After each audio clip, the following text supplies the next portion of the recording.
Agamia, Programa para la Emancipación Relacional, día 1, de Israel Sánchez, que está aquí con nosotras.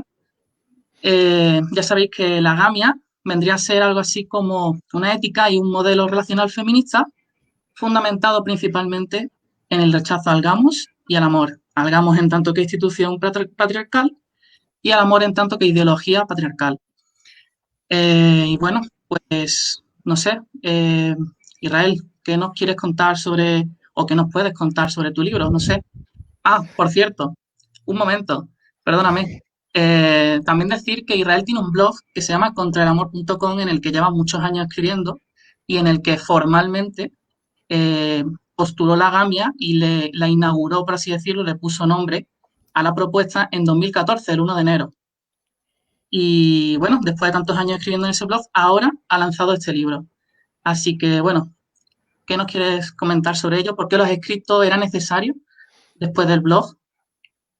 Bueno, lo primero, no sabía si empezar por el agradecimiento o por pedir disculpas por este lío que tengo con la cámara y con todo. Es que se me estropeó la cámara que utilizo siempre, la que aparece en los vídeos, pues ayer de pronto murió de golpe, como si le hubiera dado un ictus o algo por el estilo, y desapareció. Y entonces me he tenido que ir a comprar una cámara pensando que fuera a ser la misma y que quedara todo igual y que no hubiera muchas variaciones con respecto a lo que habían sido las pruebas y tal, pero resulta que debido al confinamiento, esta cosa tan interesante que nos está pasando y que da para tantas aventuras y tantas experiencias pues novedosas y bueno, y que sirven para llevar a la práctica cosas eso, interesantes, ¿no? Pues una de ellas es que todo el mundo se ha comprado una webcam. Y si no hay EPIs y no había en su momento mascarillas, si no hay tal, pues que sepáis que si tenéis una webcam, cuidadla, porque no hay webcams. Así que me compré la que hay, que es un poco un desastre, era la que les quedaba nada más. No se engancha, no sé cómo colocarla y estoy todo el rato pues con la sensación de que no estoy saliendo y de que, en fin, todo mal. Entonces, ¿veis? Nada, todo mal. Entonces os pido disculpas por toda esta dificultad que estoy introduciendo. Y después de las disculpas, pues el agradecimiento a Juanje, a Claudia, a más gente que estupenda que sé que hay por ahí detrás de al control técnico y en general a la página de... Nada, ¿ves? No se me ve. A ver. Así, vale. A la página de Agamia, Comunidad y Memes, que hace pues un trabajo, a mí me parece que es un trabajo estupendo de divulgación y de normalización y de quitarle peso muchas veces que le doy yo a lo mejor en exceso a los contenidos y a los textos y tal, y en la página pues lo hace estupendamente. Y yo creo que se nota un montón cómo se está extendiendo gracias a esta idea, se está conociendo, está divulgando mucho mejor gracias a vuestro trabajo, que me parece, pues eso, estupendo. Y en cuanto al libro, pues, ¿qué me decías? Si hacía falta un libro, bueno, yo no sabía si hacía falta un libro. A mí es que algunas personas empezaron a decir, me hace falta un libro. Y igual yo quería pensar que no hacía falta un libro porque ponerme a escribirlo implicaba, bueno, una cosa que no había hecho nunca y además implicaba parar la producción de ideas nuevas, siempre, bueno, pues, digamos, espontáneas, libremente escogidas, ¿no? Al albur de la coyuntura, ¿no? Política o de debate, activista, lo que fuera. Y entonces me obligaba a salir un poco de esa dinámica que es así, pues más, a veces pues más motivadora, un poco más alegre y meterme, enclaustrarme en escribir un libro sin saber muy bien luego las consecuencias de ese libro. O sea, cómo puede ser recibido, si el libro mismo luego tiene interés o calidad suficiente, etcétera. Me convencieron porque me dijeron bueno, que esto estaba ya muy explicado, que yo me lo sabía muy bien y que lo iba a conseguir, me iba a salir muy bien el examen. Me dijeron eso y entonces, pues, con la idea de que fuera como un mes redactando una cosa por el estilo y que poniéndome al principio de verano, pues al final de verano tendríamos el libro y podríamos, digamos, seguir circulando y ya con un libro, pues me animé. Y me encontré después que, bueno, el verano fue para escribirlo, pero para corregirlo y para convertirlo en algo que fuera pues por lo menos a mis ojos aceptable, pues me llevó la cosa pues un año y pico más. Y entonces he estado un poco oculto de la producción de textos, no de molestar en redes sociales, porque eso yo creo que igual no lo he dejado de hacer, pero producir textos más articulados, sí. Lo que pasa es que, claro, se estaba produciendo la gran articulación. Cuando me decían, escribe ya algo y ordena todo esto, que podamos entenderlo, que no haces más que producir textos de una página, de 2 páginas o de 3 páginas, e incluso cuando nos los leemos con interés, que a veces ocurre, pues no somos capaces de recordar, porque en tu cabeza está, pero en la nuestra no está, el texto de hace 2 meses y la relación de la belleza con la identidad y la relación del sexo sin objeto con los celos, etcétera. Pues, claro, yo, bueno, pues me ponía, me imaginaba ponerme a hacerlo y era una cosa relativamente breve, o así me lo contaban. El caso es que de las 100 páginas que me decían que tenía la cosa que durar en vista de lo que era el blog, pues salieron 400 y todo se multiplicó, se convirtió un poco en un libro proporcional a la manera de escribir, ¿no? En consonancia con la manera de escribir los textos en el blog, ¿no? Pues un libro, digamos, elaborado, exhaustivo y, bueno, con las virtudes y los defectos yo creo que tiene el estilo del blog. Igual un poco con la virtud añadida que ha sido el pepito grillo que he estado teniendo todo el rato, que es que se te entienda, que se te entienda, que se te entienda, que se te entienda, ¿no? Entonces, en fin, los primeros feedbacks que han llegado a ese respecto, que son lo primero que pido, pero esta vez se entiende bien, pues en general la gente me dice que sí. La gente es muy amable también, eso ya lo sabemos. Entonces, bueno, pues habrá que seguir escuchando porque que se entienda y como os decía en principio, lo bien que se os entiende a vosotras, pues es un beneficio muy grande para todo esto, pues es algo que yo tengo, no sé si lo habré conseguido en este caso y si no, en cualquier caso tengo que estar vigilante. No sé si he contestado a lo que me decías y no sé si lo haré en las siguientes preguntas tampoco.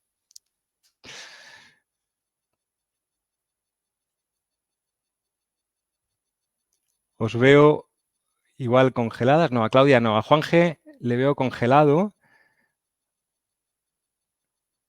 Me callo porque igual él está hablando. Sí, creo que sí perdimos a Juanje. Bueno. Que vuelve, explícanos cómo es que quedó dividido o cómo ¿Cómo? fue el proceso para que mientras vuelve Juanje platicamos cómo es que quedó y elegiste como esa estructura. Sí, el tema de la estructura, que yo creo que puede ayudar considerablemente a entenderlo y a abordarlo, ¿no? A utilizarlo como herramienta, pues, bueno, ya no lo tengo aquí, lo tengo ahí atrás. En los vídeos estos que estoy haciendo en el canal de YouTube, en Videogamia, pues voy abordando el contenido del texto a través de su estructura. Empecé con un vídeo sobre la estructura general. La estructura general es en 3 secciones, ¿no? Rebeldía, rebelión y revolución. Y después empecé a explicar en qué consistían estas secciones. El último vídeo es sobre la segunda sección, que se llama Rebelión, y lo que quería decir aquí sobre eso es que igual se puede hablar de que aparte de la lectura lineal que evidentemente el libro tiene, ¿no? Como una estructura narrativa o un silogismo, ¿no? Convencional, donde hay una presentación del problema, bueno, sobre todo una estructura narrativa, ¿no? Hay una presentación del problema, una solución al problema y esa solución demuestra que no es suficiente, entonces se da una solución definitiva, ¿no? O sea, una presentación, nudo y desenlace. Pues en este caso, efectivamente, sucede eso. Y la distinción entre solución provisional y solución definitiva, esa distinción entre rebelión y revolución, tiene como finalidad resolver el gran problema individual o personal de las no monogamias, que es que son invivibles. Yo siempre he tenido la sensación de que la agamia tenía 2 problemas. Uno era puramente moral, es decir, que bueno, pues había que querer hacer las cosas bien en las relaciones. Y eso no siempre nos pasa, porque normalmente las relaciones nos parece el lugar donde ya por fin podemos hacer lo que queramos, dado que en el resto de las cosas estamos actuando por obligación. Bueno, son problemas morales de nuestra cultura con los que la agamia pues se enfrenta. El segundo problema era teórico, de contenido, de texto, de una superior densidad a otros textos sobre no monogamias que la podían convertir en algo pues algo más incómodo, que llevaba un poco más de trabajo. Esas eran las dos desventajas, pero frente a ellas, creo, en mi opinión, tiene una inmensa ventaja, que es que la agamia se vive con muchísima facilidad. Es algo que es prácticamente inmediato, o sea, su explicación es un poco el desarrollo de por qué la inmediatez de sentido común, poniendo el acento en un par de problemas especialmente tramposos, pues las relaciones mejoran de una manera sustancial y mejora de una manera sustancial la calidad de vida relacional y la calidad de vida en general, ¿no? Desaparece la gran mayoría de la urgencia relacional que vivimos, ¿no? Entonces, bueno, pues esa es la razón, expresar esa facilidad, esa viabilidad, esa sencillez, es la razón por la que hay una división de, digamos, toda la parte del programa de la agamia, programa para la emancipación relacional colectiva. Bueno, pues es la descripción. Con la otra cámara yo veía mis propias manos y podía hacer así los dibujitos y ahora no sé. Bueno, la descripción y la resolución, el problema, ¿no? El programa que resuelve el problema. Pues ese programa se divide en dos cosas.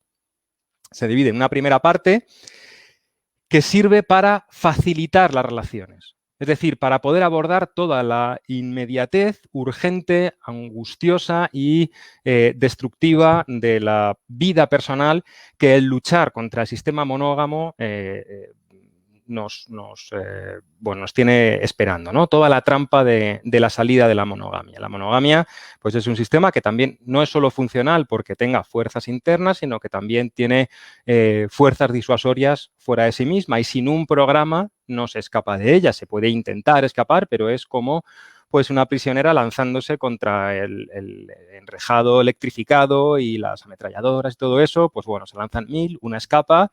Esperemos que esa una que escape no diga imitadme, que ya veis que lo he hecho muy bien, que esto era lo que había que hacer, ¿no?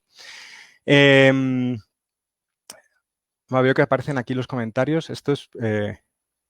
nunca había vivido esta experiencia yo de ver aquí los... tal. Bueno, a veces soy capaz de no distraerme. Lo que decía es que la división sirve para eso, ¿no? La división en esas dos partes, para centrarnos en la primera parte, que es la parte media del libro, en cómo vivirlo de una manera o por qué este procedimiento, este programa, inmediatamente te deposita en un lugar que es un poco un oasis, con todas las desventajas y todos los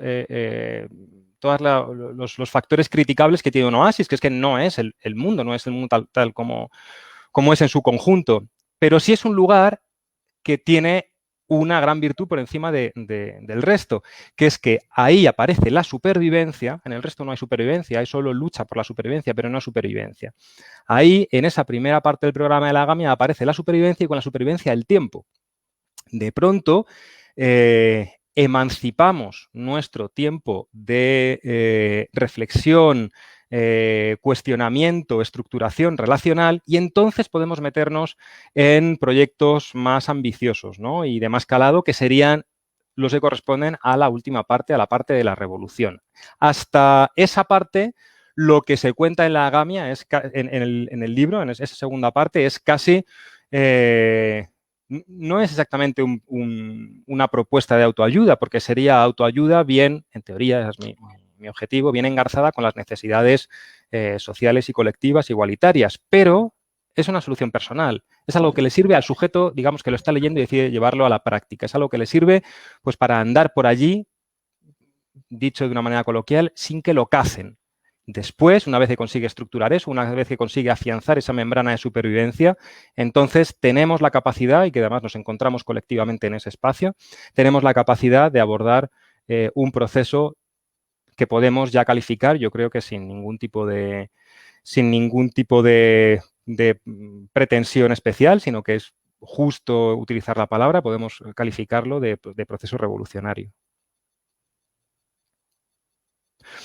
¿De qué empecé hablando? ¿Qué me preguntaste? Pues no. Ah, ya sé. Entonces, lo que iba a decir es que, tiene otra forma de lectura el libro, la lectura lineal, ¿no? Pero el libro se puede abrir por la mitad, que es donde está la segunda sección. Es decir, que tú coges el libro y dices, quiero ser una persona ágama, ya estoy harta de poliamor, esto es una tortura, pero es que hay un novio o una novia que dice que a ver cuándo vuelvo, eso me parece peor todavía, yo no sé, yo quiero probar esto, pero no quiero leerme 200 páginas antes de tal, no quiero tener que entenderlas, arriesgándome a no poder entenderlas y luego, o sea, quiero vivirlo mañana. Bueno, pues entonces abre el libro por la mitad y se empieza en la parte práctica, hablando pues de afecto, de cómo gestionar, sobre todo cómo entender el afecto para ver en qué medida no tenemos fundamentales, sustanciales carencias afectivas, ver cómo funciona la intimidad, ver cómo funciona la trampa material de la cárcel material de los celos, que es el gran problema, el problema al que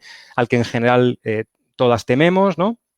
Y ver en qué consiste la agamia en general. En esa sección hay, en todo ese centro del libro, pues hay unos cuantos ejemplos, digamos, de lo que sería el día 1 de la agamia, ¿no? Yo me levanto y digo, bueno, soy ágamo. Pues ahora, ¿qué voy a hacer? Pues entonces la mayoría de las cosas que hago son las mismas, solo que no pasa nada.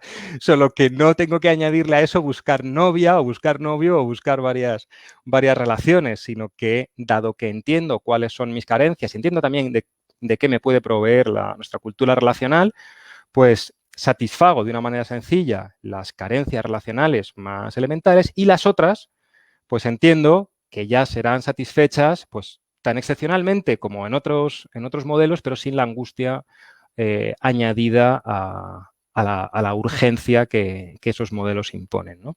Entonces, ya sabéis, hay dos lecturas, ¿no? Como en Rayuela, o del principio al final, o bueno, esta no es al azar, o no es un orden que está en la última página, sino que es abrir por la mitad y con la página que se quiera prácticamente, pues empezar a vivir eso. La primera parte es más para comprender, para intentar entender por qué son estas las decisiones que tomamos, y la siguiente es cuando ya levantamos el puño izquierdo y decimos, bueno, pues todas unidas vamos a transformar aquí cosas que son ejes de opresión y que, bueno, ser feliz o sentirse feliz o tener una vida buena sin luchar contra esos ejes de opresión, pues se llama burgués.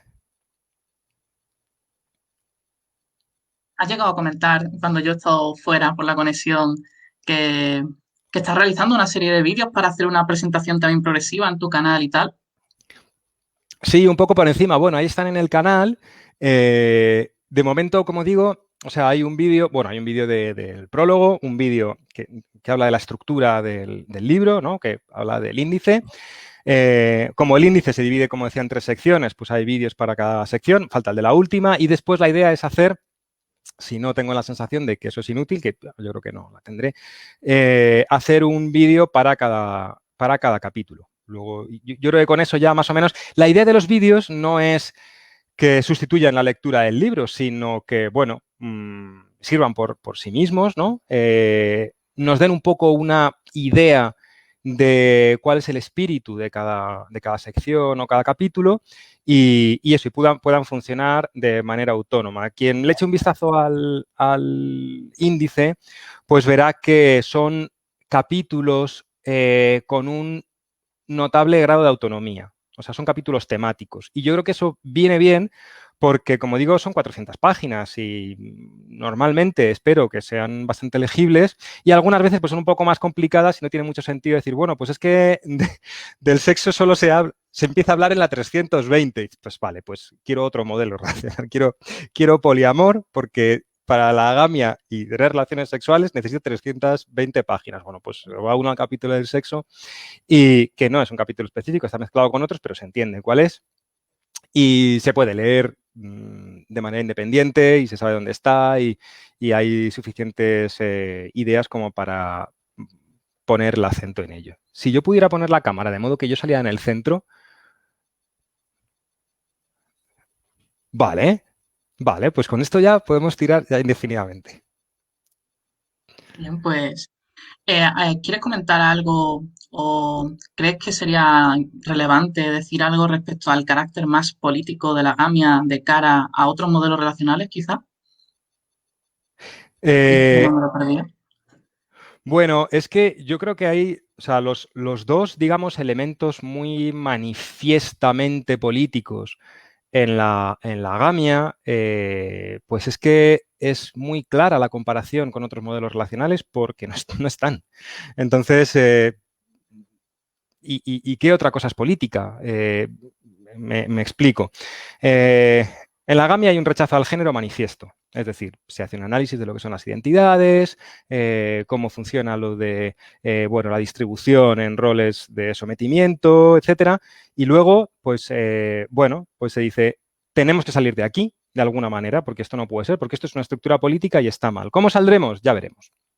Eso poco a poco, tranquilamente, vamos poniendo pasos, vamos dirigiéndonos en esa dirección, pero no imponemos una salida que pueda ser contraproducente. Pero la idea de salir está absolutamente clara y algunos de los pasos pues están también, yo entiendo que claramente explicados. Otros modelos relacionales abrazan fundamentalmente, porque luego cada persona dentro de ellos, pues, en fin, tiene sus propias ideas, pero abrazan fundamentalmente la idea de la multiplicidad estática de las identidades, del reconocimiento de la diversidad de las identidades como algo, pues, bueno, que es el final del camino, ¿no? Es decir, el final del camino es que todo el mundo pueda elegir su identidad y ser tratado en función de su identidad. Pero la identidad es que no es eso. La identidad es un reparto, la identidad de género es un reparto entre roles de opresión. Entonces no hay forma de repartir unos roles de opresión. No hay forma, no hay una buena distribución de roles de opresión. Una comunidad ciudadana es una comunidad en la que políticamente todo el mundo es igual. Y como lo personal es político, que es una frase que está usada hasta la extenuación, que está ya pisoteada y que todos la usamos tanto como eso de Celia Morós, ¿no? De que sin conceptualizar bien no se politiza bien. Bueno, pues son frases que ya no significan nada. Yo, de hecho, tenía pensado utilizar que lo personal es político en alguno de los capítulos y luego dije, este es el capítulo de todo, sería el capítulo de todo el mundo, ¿no? O sea, es un capítulo que ya carece de significación porque, en fin, no hay ningún libro que no tenga un capítulo que a lo personal es político. Bueno, pues lo personal es político. Eso, y si queremos darle un contenido político y si queremos que realmente sea una pata de la transformación revolucionaria, llamemos revolución a un proceso largo, un proceso corto de nuestra sociedad, pues no queda más remedio que enfrentarse y transformarlo en otra cosa. Esa cosa no puede ser simplemente una mezcla, no puede ser un estadio intermedio, tiene que ser algo que verdaderamente sea sintéticamente distinto. O sea, que nos encontremos con una cosa distinta. Y un género no binario o un género... ¿cómo se llama este que me gusta a mí tanto? No me acuerdo. Bueno, un género fluido, por ejemplo, eso no es una transformación. Es una combinación, solo es una combinación. Es una modificación por mezcla según porcentaje de componentes. Una transformación es otra cosa que ya no se llama género, o sea, una síntesis superadora es una cosa que ya no se llama género y que tiene pinta de ser completamente diferente, que recoge algunas cosas, pero que hace emerger algunas cosas de la estructura anterior, digamos, de la tesis, ¿no? Pero que también de la antítesis, pero que en la síntesis hace emerger elementos nuevos. En el libro, bueno, y en la gamia, la propuesta es que superando toda la teoría de las identidades, todas las propuestas de las identidades, tiene que aparecer el carácter, simplemente el carácter. Es decir, la distribución de la conducta en grupos y leyes comprensibles de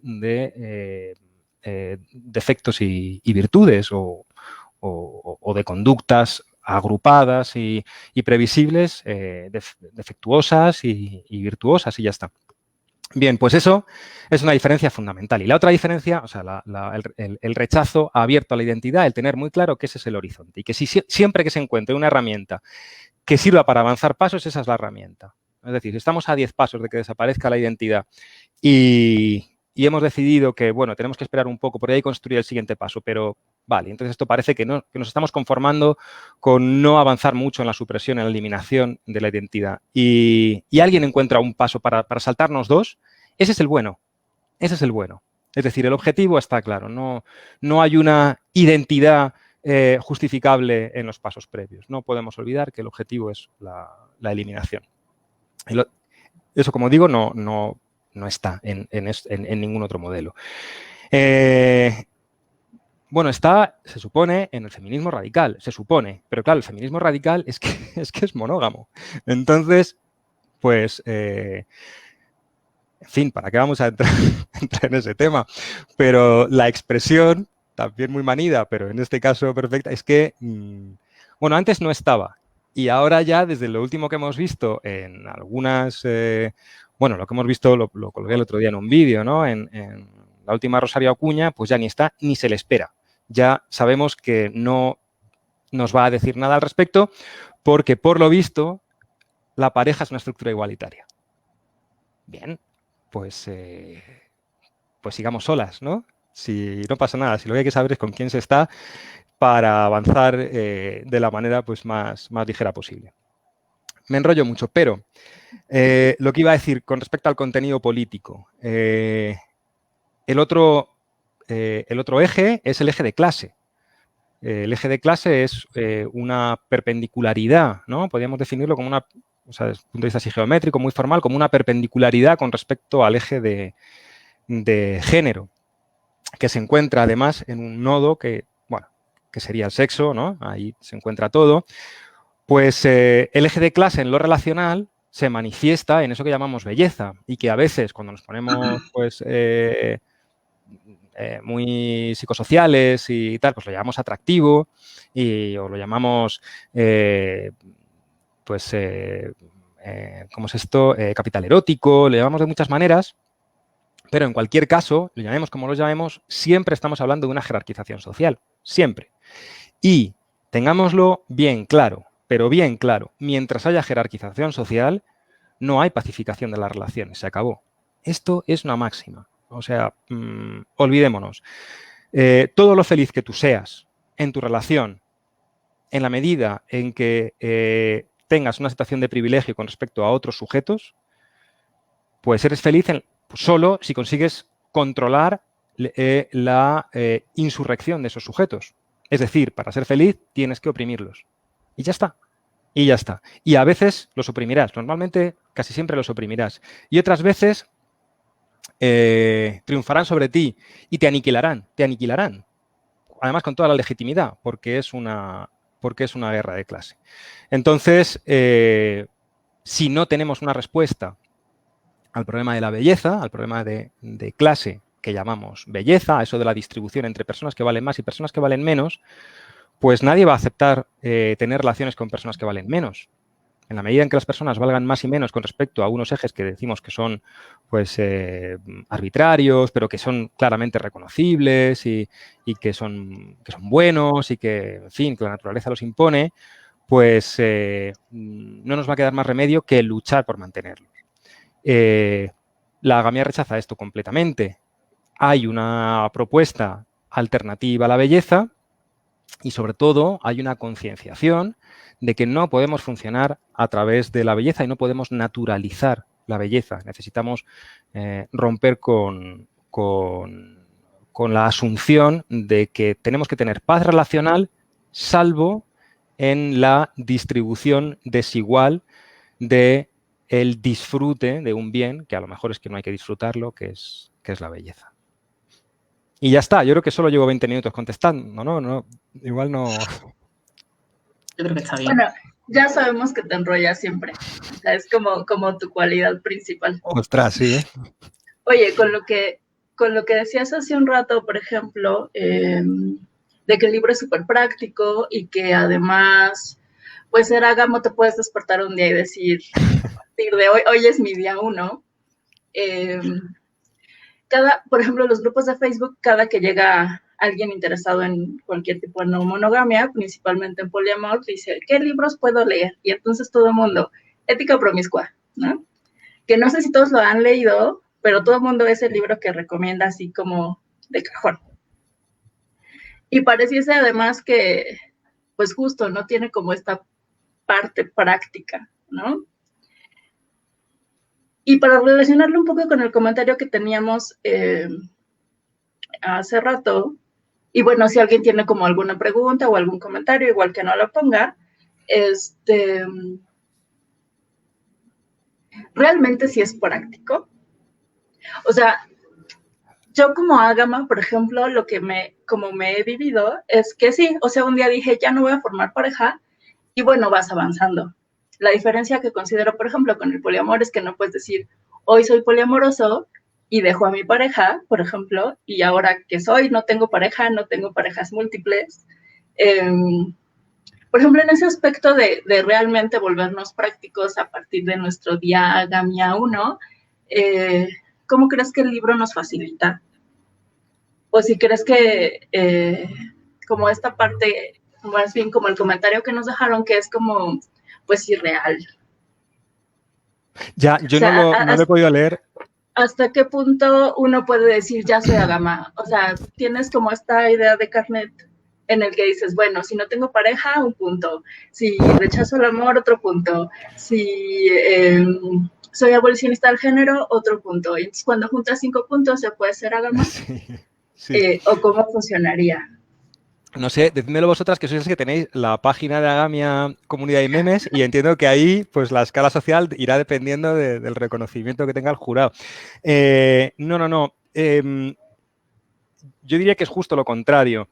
La Agamia se plantea como un programa de emancipación relacional colectiva, pero la colectividad no es la salida a un grupo, y dentro del grupo pues ya tienes que demostrar que tienes todos los puntos del carnet, como dices, y que tienes que dar tic a la mayor cantidad de cosas, sino la salida al espacio colectivo.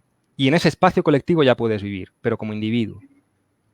O sea, hay una cosa que tenemos que ser capaces de asumir, es muy traumática, muy dura y es muy duro. Es muy duro, pero tenemos que asumirlo porque es que el camino no hay otro camino y lo hemos visto en otras cosas. Entonces, simplemente tenemos que abordarlo y que entenderlo como nuestro camino. Y es que hay que pasar por la individualidad. Hay que pasar por la individualidad. Hay que romper el gamos. Y cuando rompamos el gamos vamos a tener un montón, y en la medida que lo hemos roto, pues ya lo hemos visto bastante, vamos a tener un montón de individuos sueltos y ya está. Porque desde esa individualidad podemos empezar a recomponer para construir otra cosa. Pero todo el miedo que nos produzca la individualidad que aparece post-gamos es volver al gamos. Entonces el camino es pasar por el pantano de la perdición, que es la individualidad.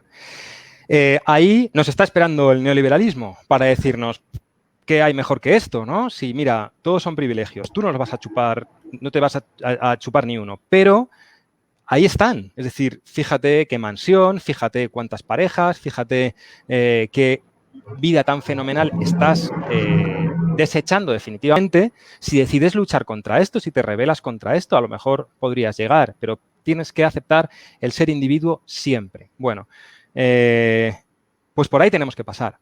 O sea, tenemos que taparnos la nariz, que no es taparse la nariz. Mira, el ejemplo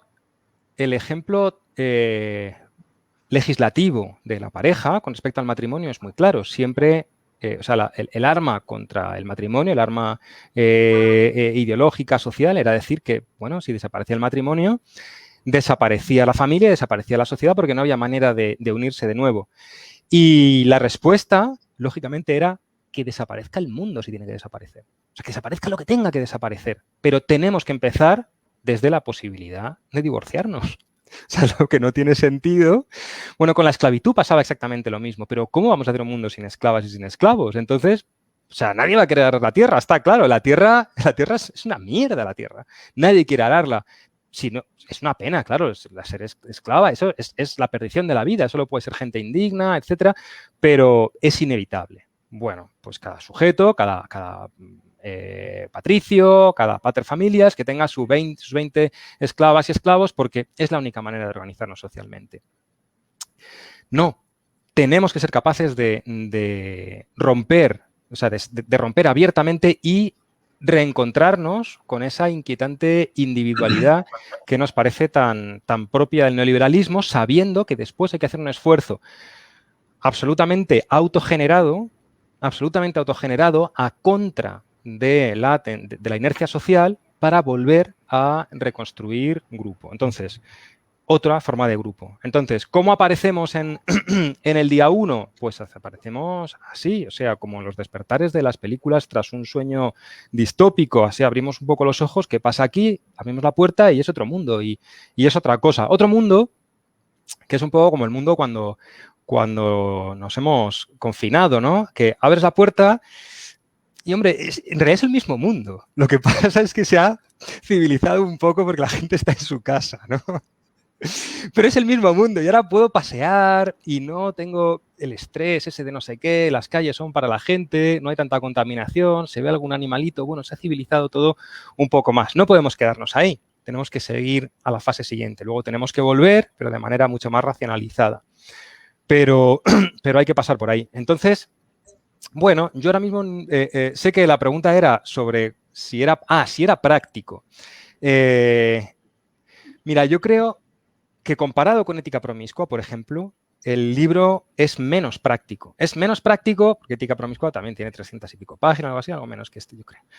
Pero Ética Promiscua, en realidad, en mi opinión, tú dices que no te parece práctico. En mi opinión, es pura práctica. Y ese es su gran defecto, que es el de Ética Promiscua y el de todos los que yo conozco de no monogamia, poliamor, anarquía relacional, etcétera, que son pura práctica. Entonces, cuando tú supones pura práctica, las prácticas pueden ser contradictorias. No pasa nada. Cada práctica aisladamente puede estar muy bien si solo tienes esa práctica y entonces yo pido responsabilidad afectiva y luego pido que no haya apropiación sexual y luego pido libertad para reivindicar convivencia. Yo voy pidiendo cosas que pedidas aisladamente pues suenan bien y aprendo a cómo pedirlas de manera civilizada y asertiva, etcétera.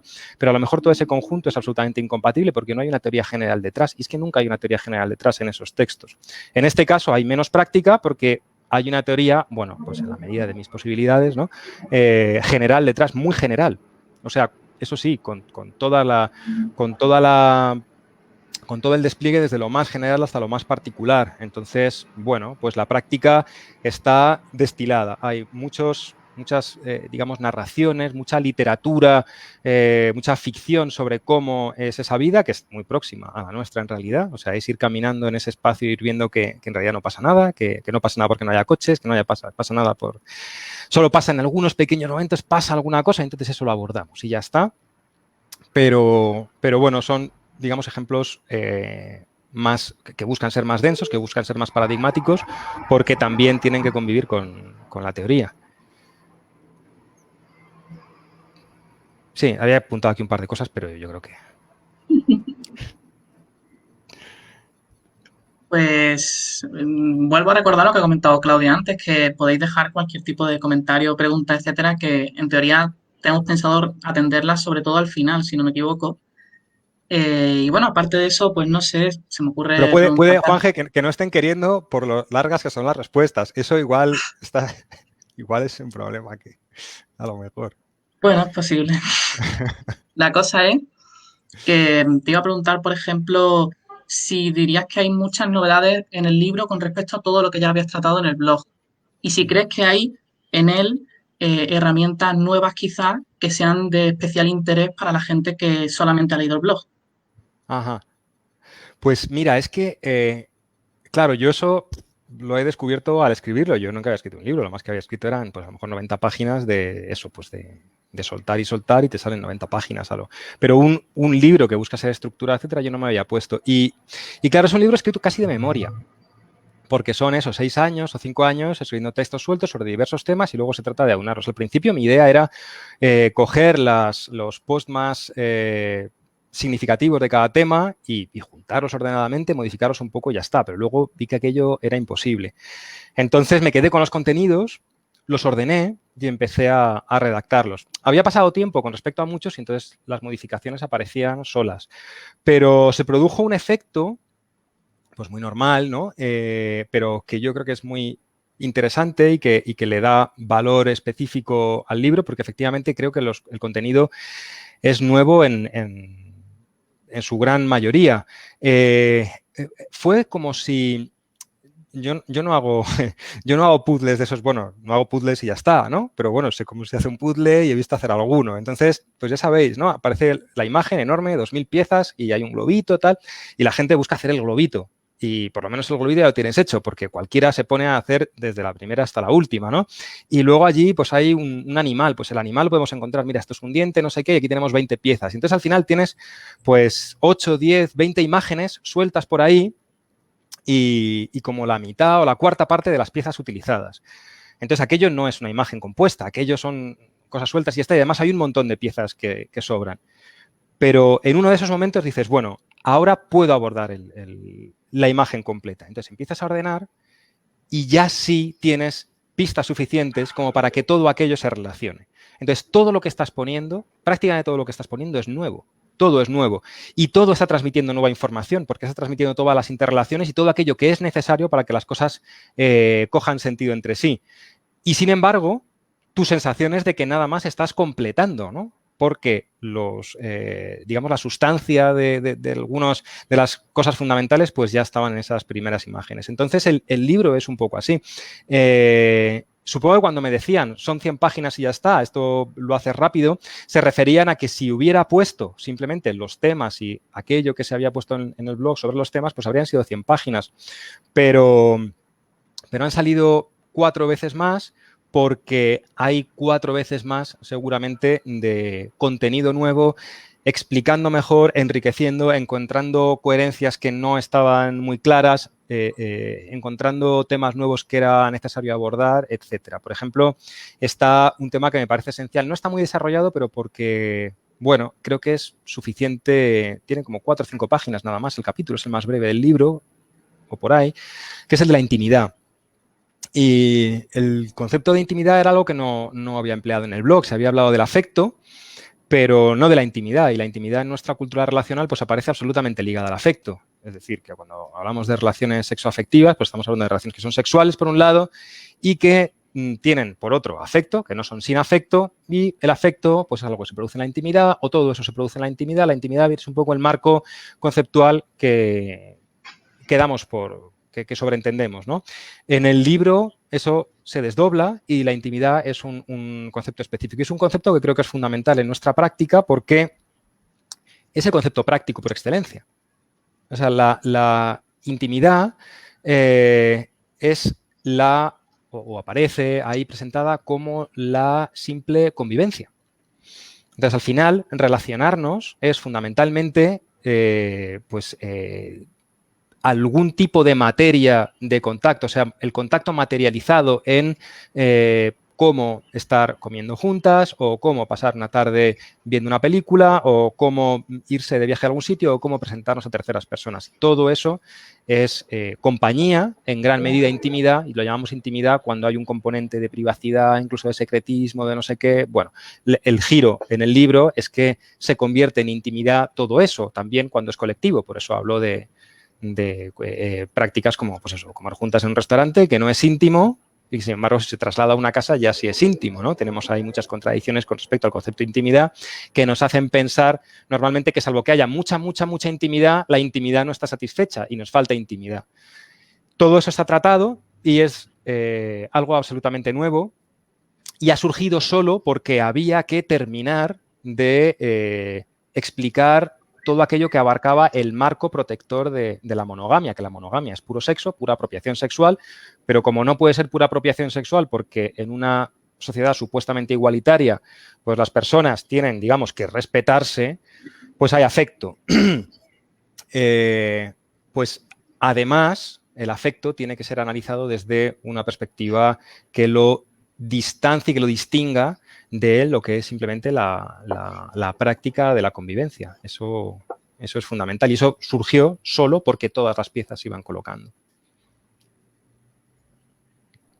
Vale, bien. Se me ocurrió también preguntarte, tenemos también un comentario por aquí de Guille, ahí está en pantalla, pidiendo consejos sobre cómo aplicar estos principios en nuestras relaciones con otras personas en el contexto actual. Supongo que lo podéis leer ahí entero, si no queréis que... De hecho, a mí no me sale entero el comentario, no me cabe en la pantalla, pero bueno.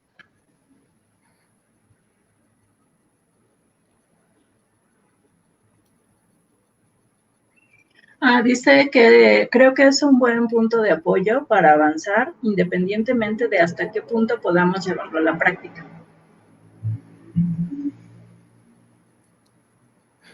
Acaba Sí, de comentar por eso. Perdón. no sé si se refiere a un apoyo teórico o práctico. Entiendo que en el caso de la gamia las dos cosas van bastante ligadas y bueno, pues es un poco lo que contaba antes, ¿no? Las herramientas, las primeras herramientas del programa donde nos sitúan es pues como cuando vas a aprender a nadar y alguien te coge y tienes mucho miedo al agua, ¿no? Y entonces alguien te coge y te pone así en el agua y te sujeta y te dice, bueno, mira, el problema no es el agua. O sea, bueno, hay unas características, física, la respiración, no sé qué. Estos pequeños detalles hay que resolverlos, pero el agua no duele, no está hirviendo, no te ataca. O sea, la gran mayoría del miedo que tú has generado a toda esa situación aquí no está. Porque no vamos a sentir celos de una manera crónica y aguda, porque nuestra vida afectiva no va a quedar vaciada y porque nuestra práctica relacional, es decir, vamos a tener intimidad pública también, sobradamente suficiente como para seguir nuestra vida. Entonces, va a ser una vida muy parecida, pero sin las angustias de un sistema de explotación relacional, ¿no? Entonces, va a ser lo mismo, pero adquiriendo la conciencia, bueno, la capacidad para mirarnos, ¿no? La capacidad para pensar ¿y ahora qué? Y la capacidad para comunicarnos con otras personas en ese sentido. Esas otras personas, pues, bueno, ya lo que esas otras personas hagan, eso es asunto de ellas, claro.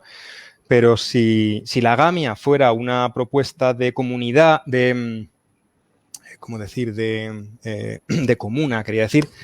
Si fuera una propuesta de comuna, pues sería muy difícil llevarla a cabo. Primero porque no a todo el mundo le gusta una comuna. Eso es que es así. No a todo el mundo le gusta tampoco la cultura de la comuna.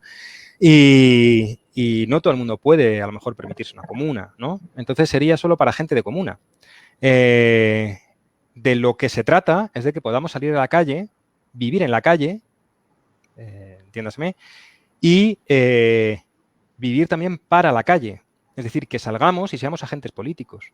Que salgamos y no estemos todo el rato con el meñique extendido y tapándonos la nariz porque todo lo que vemos a nuestro alrededor es repugnantemente monógamo, repugnantemente normativo, repugnantemente amoroso o repugnantemente poliamoroso o anarcorrelacional, ¿no? Sino que podamos relacionarnos con todo eso. Pero relacionarnos con todo eso no significa relativizar nuestros principios, sino todo lo contrario. Para relativizar principios ya está la amalgama alternativa de prácticas que, como decía, pues disociadas parece que tienen sentido, pero su sentido depende de conservar esa disociación. Ahí no se puede hacer el puzzle, ¿no? Entonces, lo que nos vamos a encontrar enfrente cada vez más es el surgimiento, el crecimiento, la apoteosis del neoliberalismo relacional, ¿no? O sea, una sucesión de morales renovadas que van aceptándose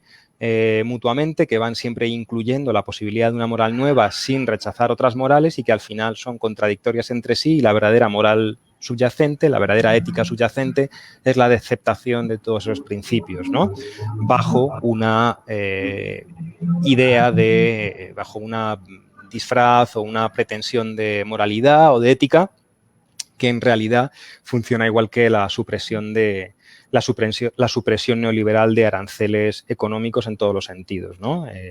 La ética del neoliberalismo es el libre mercado extremo y la ética del neoliberalismo relacional es el libre mercado extremo, donde todo es negociable, pero solo en privado, de modo que las diferencias de poder se manifiestan en la capacidad privada para oprimir. Entonces, en eso nosotras no entramos, pero podemos relacionarnos con ellas.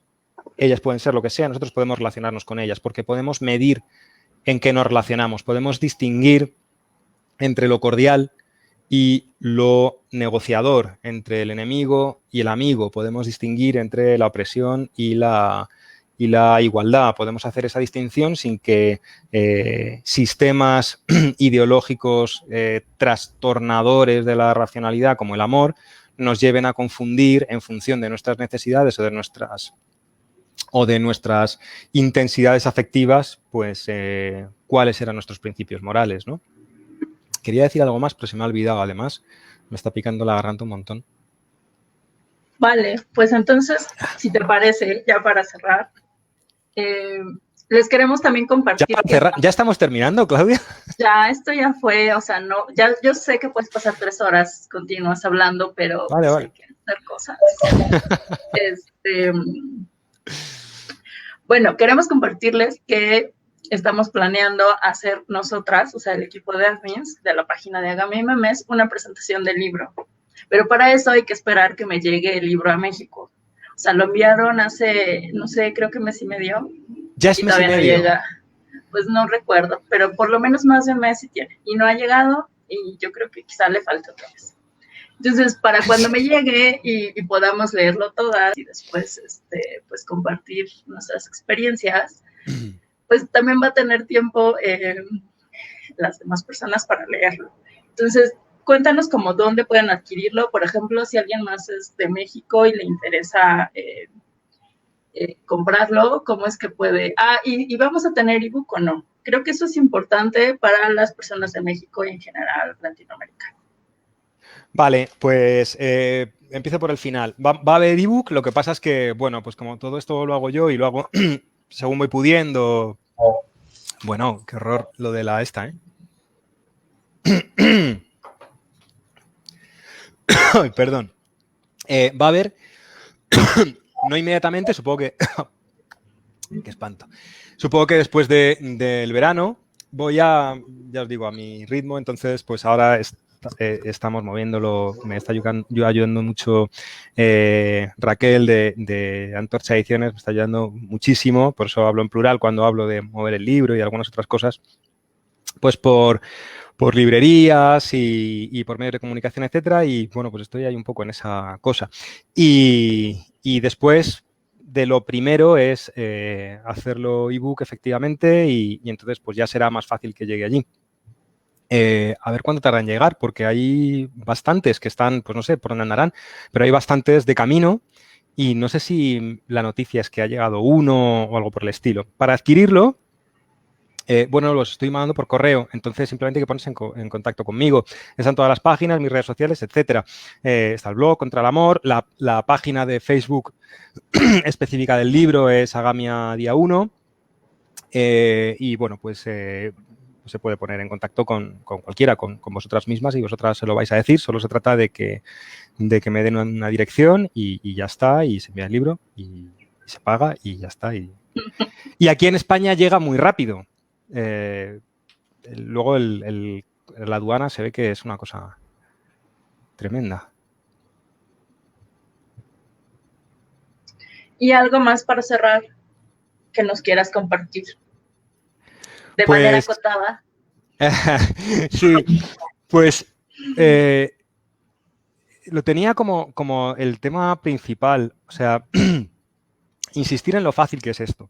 Insistir en que es muy fácil. Una cosa es que el texto esté escrito con más o menos habilidad para que se entienda y otra cosa es ver que una vez que sabemos qué es lo que necesitamos relacionalmente, en muchas ocasiones no necesitamos nada especialmente significativo y cuando necesitamos algo, muchas veces es lo que necesitamos y no podemos conseguir según ningún modelo relacional y otras veces, es decir, que no perdemos nada en la agamia, sino que ganamos, lo único que ganamos es la tranquilidad y la perspectiva para actuar y para construir la adquisición de una manera pues, más serena.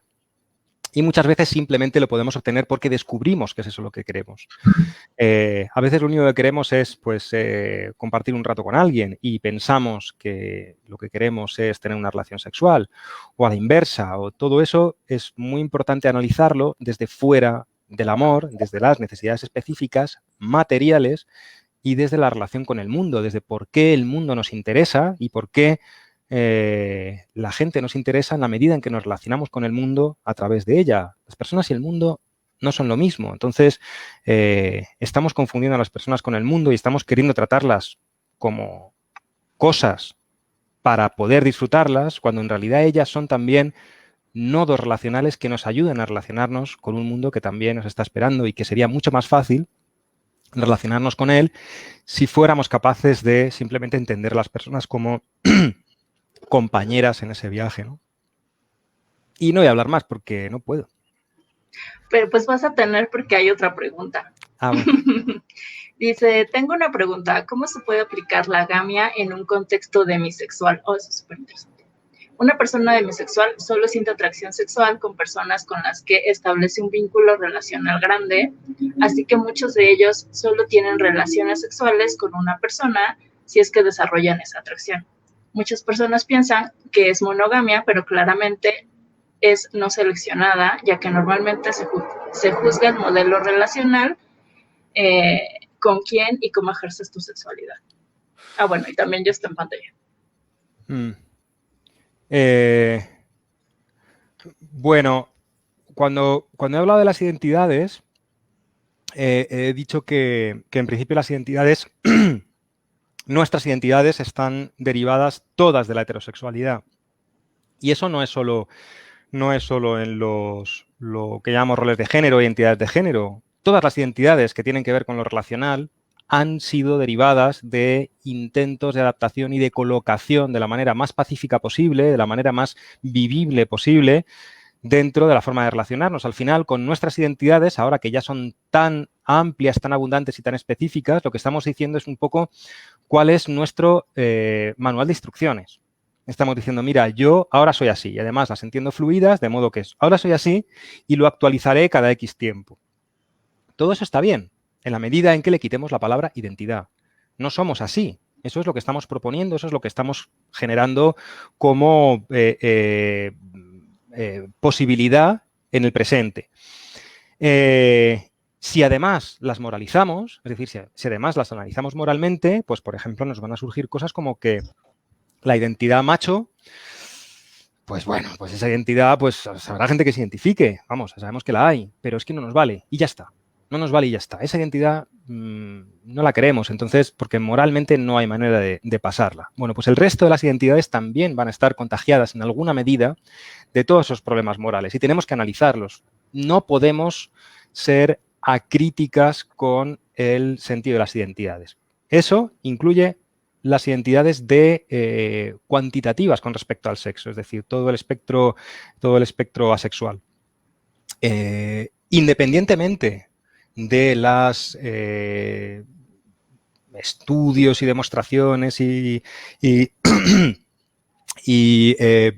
peso empírico que tenga algo llamado identidad asexual, independientemente de eso, tenemos que entender que toda la sexualidad se explica de manera muchísimo más económica si aceptamos que nuestra cultura sexual es muy violenta. Se explica de una manera muchísimo más fácil. Entonces, luego, bueno, podemos decir, hay gente que tiene menos, ¿cómo se llama? Menos activación sexual. Hay gente que tal, porque biológicamente todo eso da igual en el fondo, porque siempre es gestionable desde una perspectiva moral. Siempre se puede decir, bueno, pues en la medida en que pase esto, vamos a ver cómo lo hacemos bien o mal y vamos a ver cómo se haría siendo morales, es decir, haciéndolo más o menos bien. Lo normal, sin embargo, es que sea una propuesta coyuntural. Es que una persona que se declara asexual, lo que se esté declarando en realidad, lo que pasa es que nuestra cultura sexual no admite que se declare así y le ofrece la etiqueta asexual.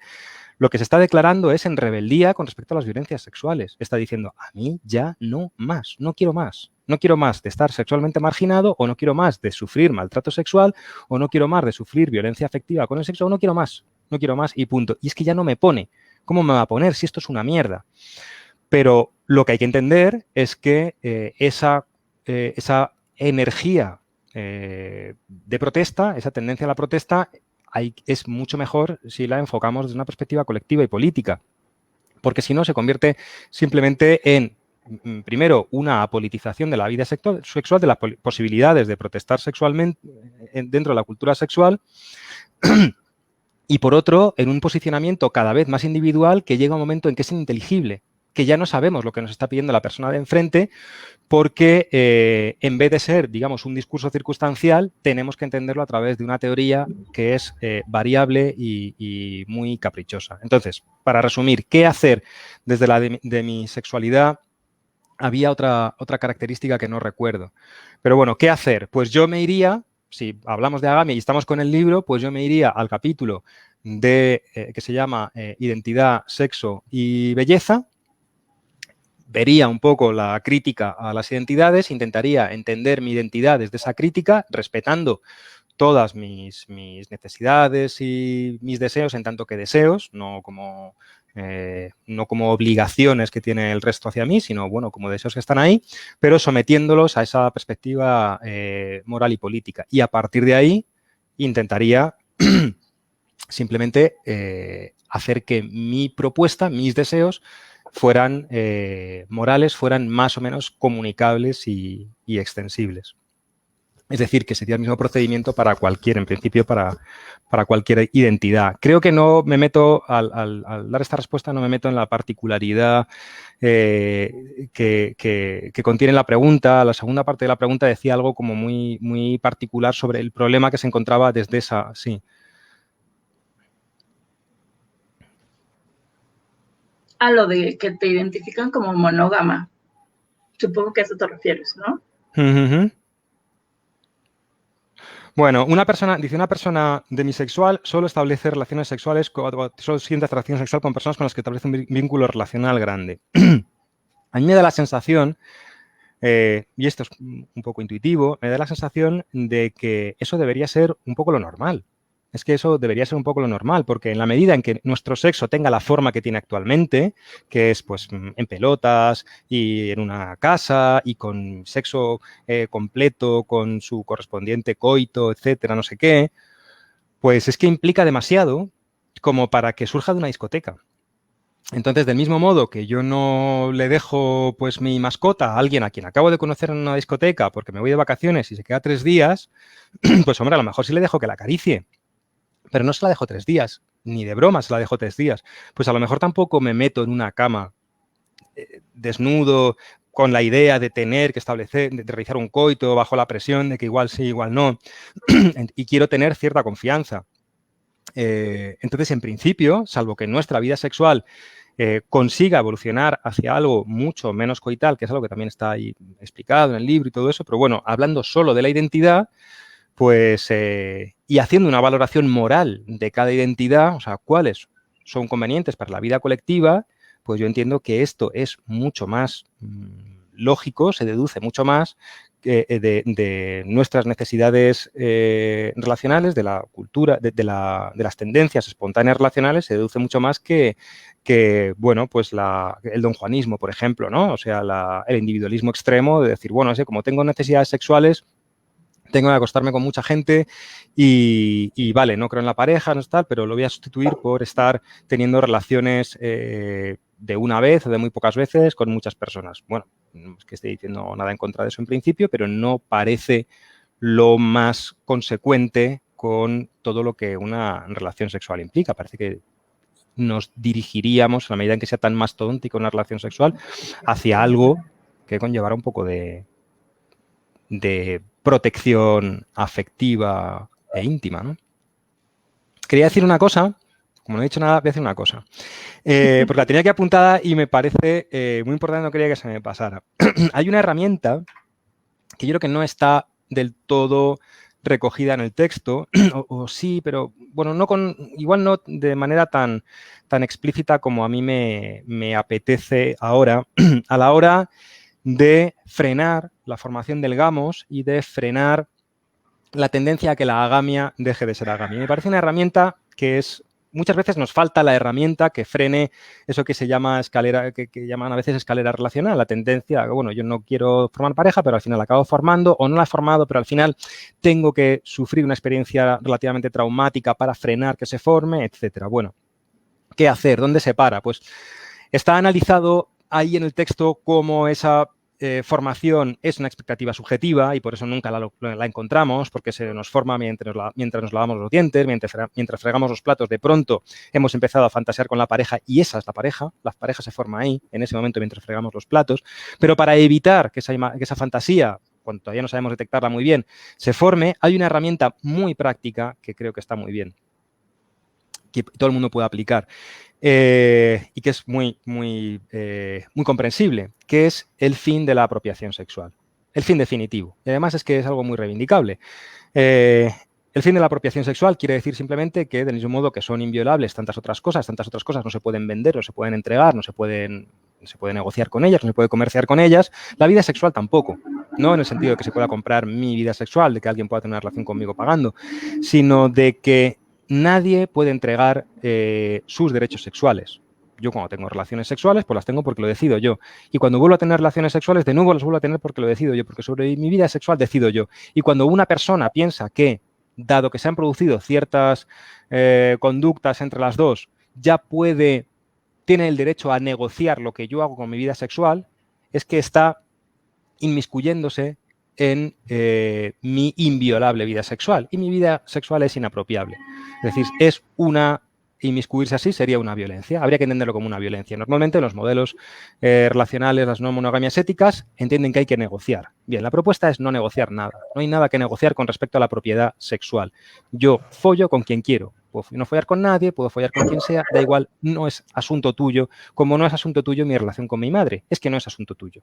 Antes la relación con mi madre era asunto tuyo, es decir, la gente se casaba y luego pues cada uno se explicaba cómo tenía que llevarse cada uno con la madre propia, porque todo era de todos, porque había un dueño y había una esclava y entonces el dueño decidía todo. Bien, pues lo único que nos queda, porque todo lo demás se supone que en teoría es prácticamente libre, lo único que nos queda es la propiedad sexual y esa la estamos negociando, no hay nada que negociar. ¿Qué sentido tiene que yo le diga a nadie no folles con X?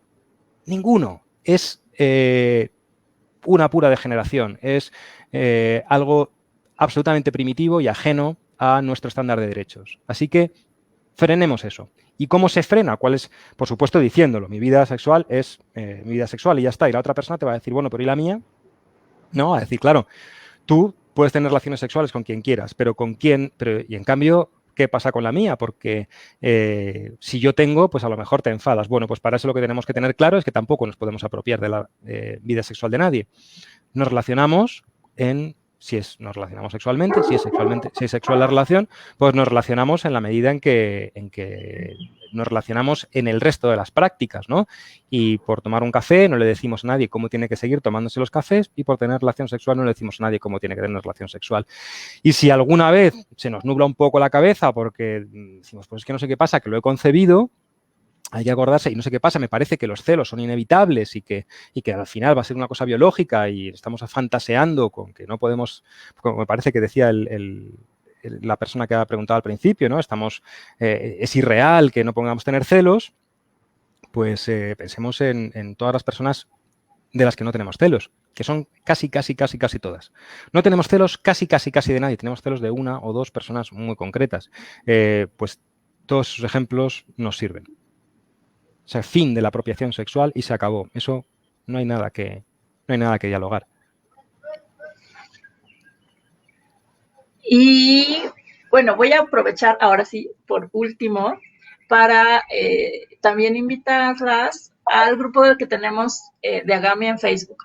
Porque estaba recordando, por ejemplo, que este tema de lo demisexual se habló en una ocasión en el grupo y ahí alguien decía que pareciese que todas las mujeres somos demisexuales por la cultura patriarcal, ¿no? Entonces, creo que también eso es como un punto bien interesante de análisis.